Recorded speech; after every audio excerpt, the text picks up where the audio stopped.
நண்பன் வெளிநாட்டிலிருந்து வரும்வரை மனைவியின் ஆசை தீ கொழுந்துவிட்டு எரிந்தது. நண்பனின் மனைவிக்கு கணவராக இருந்தேன். என் பெயர் சேகர். என் நண்பன் கதிர். நாங்கள் 2 பேரும் சின்ன வயதிலிருந்தே நெருங்கிய நண்பர்கள். என் நண்பன் கதிருக்கு திருமணமான சில மாதங்களில் வெளிநாட்டில் வேலை கிடைக்க அவன் மனைவியை என்னுடன் விட்டுவிட்டு வெளிநாட்டுக்கு சென்று விட்டான். என் நண்பனின் மனைவி காவ்யா. நானும் தனியாக ஒரே வீட்டில் இருக்க, நான் வேலைக்கு செல்வது, காவ்யா வீட்டு வேலையை பார்ப்பது, இப்படியே நல்லாதான் போயிட்டு இருந்தது. நான் காவ்யாவிற்கு தேவையான உதவிகளை வேலை விட்டு வந்ததும் செய்வேன். எங்களை சுற்றி உள்ளவர்களோ எங்கள் இருவரையும் சேர்த்து பேச ஆரம்பித்தனர். எங்களுக்கோ அதை பற்றியெல்லாம் கவலை இல்லாமல் 2-3 மாதங்கள் நல்லாதான் போயிட்டு இருக்க, ஒரு நாள் காவ்யாவிற்கு உடல்நிலை சரியில்லை. ஜுரம், குளிர் வேற. நான் காவ்யாவை மருத்துவமனை கூட்டிச் சென்று வந்தேன். அப்போது காவ்யாவிற்கு கையில் ஊசி போட்டு இருந்தாங்க. நான் வேலையை லீவு போட்டு காவ்யாவிற்கு உடல்நிலை சரியாகும் வரை வீட்டு வேலை, சமையலையும் நானே செய்தேன். என் சமையல் காவ்யாவிற்கு பிடித்திருந்தது. ஒரு நாள் இரவு காவ்யாவிற்கு குளிர் அதிகமானது. முணங்க ஆரம்பித்தாள். உடல் நடுங்கின. மருத்துவமனை போகலாம் என பார்த்தால் மணியோ 1 மணி.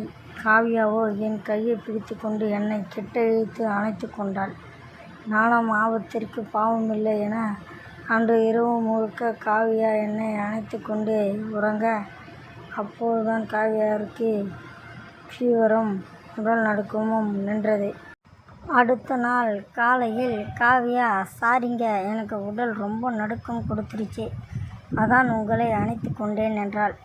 எனக்கு நண்பன் மனைவி என்பதால் எதுவும் தோன்றவில்லை. ஆனால் காவ்யாவோ அன்றிலிருந்து என்னை பார்க்கும் விதம் வேறு மாதிரியாக இருந்தது. நடவடிக்கையும் மாற்றம் ஏற்பட்டது. நானும் காவ்யாவும் எப்போதும் மார்க்கெட்டுக்கு காய்கறிகள் வாங்க பைக்கில் போவது வழக்கம். காவ்யா தள்ளியே உட்காருவாள்.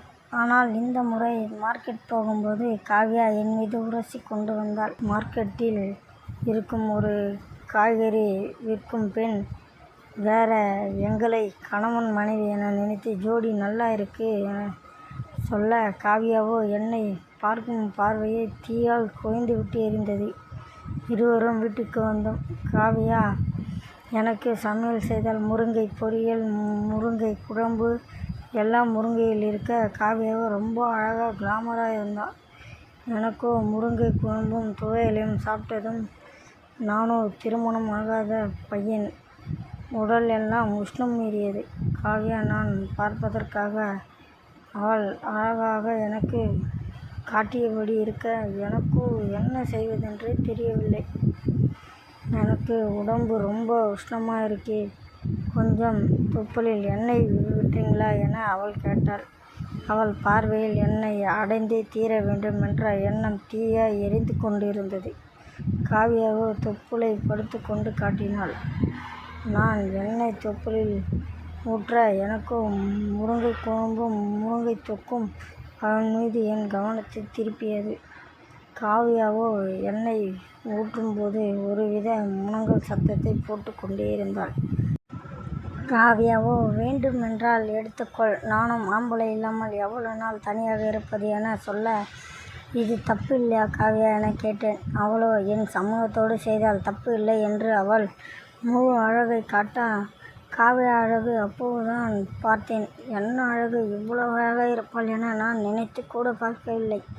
காவ்யா அழகு முன்னால் நான் கண்ட்ரோல் செய்ய முடியாமல் நான் காவ்யாவுடன் இணைந்தேன். காவ்யாவோ இவ்வளவு நாள் இருந்த பசியை நீதான் தீர்த்து வைக்க வேண்டும் சேகர் என சொல்ல, நான் காவ்யாவை அன்று இரவு முழுக்க காவ்யாவின் பசியை தீர்த்தேன்.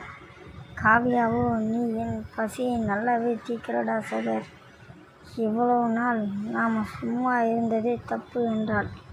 அன்றிலிருந்து என் நண்பன் கதிர் வரும் வரை என் நண்பனின் மனைவிக்கு கணவனாக இருந்து அவளை பார்த்து கொண்டேன்.